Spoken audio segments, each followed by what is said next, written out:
Assalamualaikum warahmatullahi wabarakatuh. Bertemu lagi dengan saya Fajar Darmawan. Kita akan bertemu lagi di mata kuliah metode berpikir komputasional atau computational thinking. Jika di video sebelumnya kita sudah membahas apa itu computational thinking, pada video ini kita akan sharing terkait skill dari computational thinking, yaitu dekomposisi. Seperti yang sudah dijelaskan di video sebelumnya, bahwa skill di computational thinking itu ada empat. Ada dekomposisi, pattern recognition, abstraction, dan algoritma.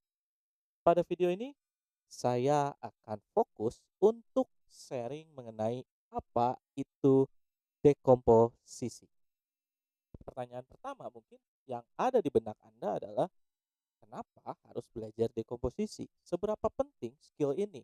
Kenapa harus dimiliki oleh orang-orang yang hidup di abad 21? Kata kuncinya adalah di problem solver. Seperti permasalahan yang satu ini. Jika kita memiliki seorang teman yang sedang sakit kepala, tentunya kita harus membantunya. Dan mungkin mayoritas orang atau Anda mungkin salah satunya akan memberikan teman Anda itu obat yang mengandung paracetamol mungkin ya.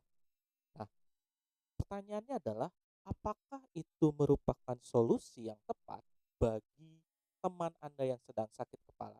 Karena ternyata penyebab dari sakit kepala itu adalah uang habis. Tidak punya uang, sedangkan ini masih tengah bulan misalnya, dia nggak bisa makan atau apa, untuk membeli makan atau apapun itu untuk kebutuhan sehari-hari. Tentunya jika kasusnya seperti itu, jawabannya bukan obat, tapi mungkin kasbon gitu ya. Jadi kita meminjamkan uang atau diperbolehkan mengambil dulu makanan sehingga bisa pay later gitu. Itu adalah mungkin jawabannya.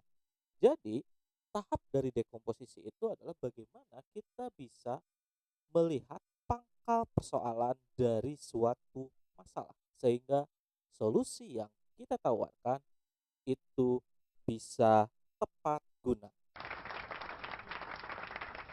Nah, pertanyaannya, apa itu dekomposisi? Dekomposisi itu adalah bagaimana menurunkan permasalahan itu menjadi sub-sub masalah, menjadi bagian terkecil sehingga kita bisa tahu pangkal permasalahannya ada di mana. Dan dengan mengetahui pangkal permasalahannya, itu tentu akan lebih memudahkan menemukan sumber permasalahannya dan memudahkan untuk menemukan solusi yang tepat guna. Pertanyaan kembali, apakah ini berguna untuk orang IT atau untuk orang awam pada umumnya yang katanya memang harus memiliki skill ini? Tentunya sangat berguna. Jika Anda orang IT, ini adalah analogi. Jika kita memiliki seorang teman dan kita meminta tolong teman kita ini untuk membukakan pintu yang ada di gambar ini misalkan, tentunya kita tinggal memerintah teman kita ini untuk tolong bukakan pintu. Maka jika dia ikhlas dan ridho, dia akan langsung berjalan melangkah mendekati pintu dan membukakan pintunya kembali. Tapi pertanyaannya, jika kita membuat sebuah robot dan kita meminta robot itu dengan perintah yang sama, tolong bukakan pintu itu. Pertanyaannya adalah, apakah robot itu akan langsung mengetahui perintah tersebut? Apa yang harus dilakukan oleh robot tersebut? Tentunya untuk membuat robot itu mengetahui apa yang harus dilakukan, kita harus memberikan langkah step by step secara detail. Seperti apa? Contoh, robot tersebut harus mendekati pintu tersebut. Berarti robot itu harus berjalan dengan cara melangkahkan kaki bergantian. Karena kalau melangkahkan dua-duanya itu bukan robot, tapi itu poci gitu kan. Nah, itu kita harus perintahkan. Lalu setelah dia mendekati pintu, dia harus membuka. Pertanyaan itu membuka itu seperti apa?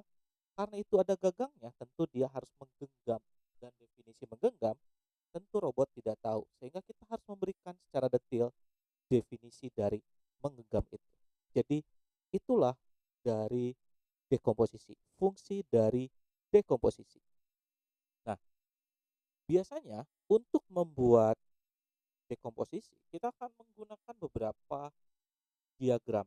Yang paling umum itu adalah struktur chart, atau sekarang yang lagi tren yaitu yang disebut dengan mind map, yang tentunya akan memudahkan Anda memetakan dalam permasalahan. Contoh, jika Anda seorang mahasiswa yang akan mengerjakan tugas akhir atau skripsi dan lain-lain, akan lebih mudah jika kita bisa memetakan topik dari skripsi Anda dan dipetakan dengan menggunakan mind map, sehingga kita bisa mengetahui langkah apa saja yang harus kita lakukan agar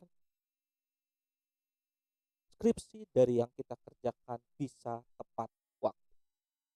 Nah, ini adalah contoh kasus kenapa kita perlu dekomposisi. Contohnya adalah jika kita eh, akan kuliah pagi misalnya, kuliah jam 7, tentunya kita akan membutuhkan cara memasak yang cepat atau makanan yang cepat untuk dihidangkan. Yang mungkin dilakukan adalah membuat roti bakar atau dan teh susu misal. Sehingga untuk orang yang pertama kali akan membuat, tentunya harus tahu langkah-langkahnya. Dan kita bisa membantu dengan menggunakan teknik dekomposisi ini. Untuk pertama, tentu kita harus mengerjakan secara terpisah. Roti dan